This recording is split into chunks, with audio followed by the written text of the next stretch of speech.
തിരുവനന്തപുരത്തെ കൗൺസിലറുടെ ആത്മഹത്യയിൽ പ്രതിരോധത്തിലായി ബി.ജെ.പി.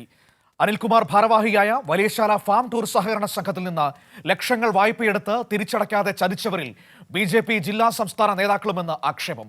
ക്രമക്കേട് കണ്ടെത്തിയതിനു പിന്നാലെ സഹകരണ വകുപ്പ് നടപടികൾ ആരംഭിച്ചപ്പോൾ സഹായത്തിനായി അനിൽ സംസ്ഥാന നേതൃത്വത്തെ സമീപിച്ചിരുന്നു. രക്ഷിക്കാൻ അവസരമുണ്ടായിട്ടും നേതാക്കൾ കൈയൊഴിഞ്ഞതാണ് അനിലിനെ ആത്മഹത്യയിലേക്ക് നയിച്ചത് എന്നാണ് ബി.ജെ.പി. പ്രവർത്തകർ തന്നെ പറയുന്നത്.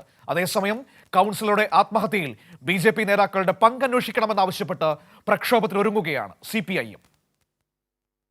തെരഞ്ഞെടുപ്പിന്റെയും ബി.ജെ.പി. പരിപാടികളുടെയും പേര് പറഞ്ഞ് പല നേതാക്കളും സംഘത്തിൽ നിന്ന് വായ്പയെടുത്തിട്ടുണ്ട്.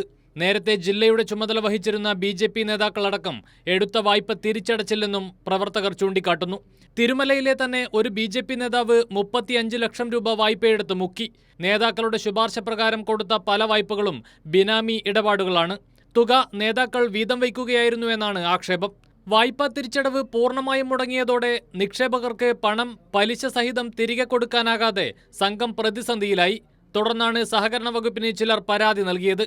അന്വേഷണത്തിൽ ഗുരുതര ക്രമക്കേടുകൾ കണ്ടെത്തി. നിയമ നടപടികളിലേക്ക് കടക്കുന്നതിനിടെ സഹായിക്കണമെന്നാവശ്യപ്പെട്ട് സംസ്ഥാന നേതൃത്വത്തെ അനിൽ കണ്ടിരുന്നു. എന്നാൽ നേതാക്കൾ കൈയൊഴിഞ്ഞതോടെയാണ് അനിൽ ആത്മഹത്യ ചെയ്തതെന്നാണ് ബന്ധുക്കളുടെയും സഹപ്രവർത്തകരുടെയും ആക്ഷേപം. തിരുവനന്തപുരത്ത് ബി.ജെ.പി. നേതാക്കൾ ഭരിക്കുന്ന പല സംഘങ്ങളുടെയും സ്ഥിതി സമാനമാണ്. നേതാക്കൾ നേരിട്ടും ശുപാർശ ചെയ്തും എടുത്ത വായ്പകളുടെ തിരിച്ചടവ് മുടങ്ങിയതോടെ ലിക്വിഡേറ്റ് ചെയ്ത സംഘങ്ങൾ നിരവധിയാണ്. അതേസമയം അനിലിന്റെ ആത്മഹത്യയിൽ പോലീസിനെയും CPIM-നെയും പഴിചാരി രക്ഷപ്പെടാനാണ് ബി.ജെ.പി. നേതൃത്വത്തിന്റെ ശ്രമമെന്ന് CPIM കുറ്റപ്പെടുത്തി. ബി.ജെ.പി. നേതാക്കൾ കടമെടുത്ത് ചതിച്ചതിന്റെ ഭാഗമായാണ് അനിലിന് ആത്മഹത്യ ചെയ്യേണ്ടി വന്നത്.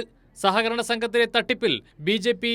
ജില്ലാ സംസ്ഥാന നേതാക്കളുടെ പങ്ക് അന്വേഷിക്കണമെന്നാവശ്യപ്പെട്ട് നാളെ ലോക്കൽ കേന്ദ്രങ്ങളിൽ പ്രതിഷേധ പ്രകടനങ്ങളും യോഗങ്ങളും സംഘടിപ്പിക്കാനാണ് CPIM-ന്റെ തീരുമാനം. കൈരളി ന്യൂസ്, തിരുവനന്തപുരം.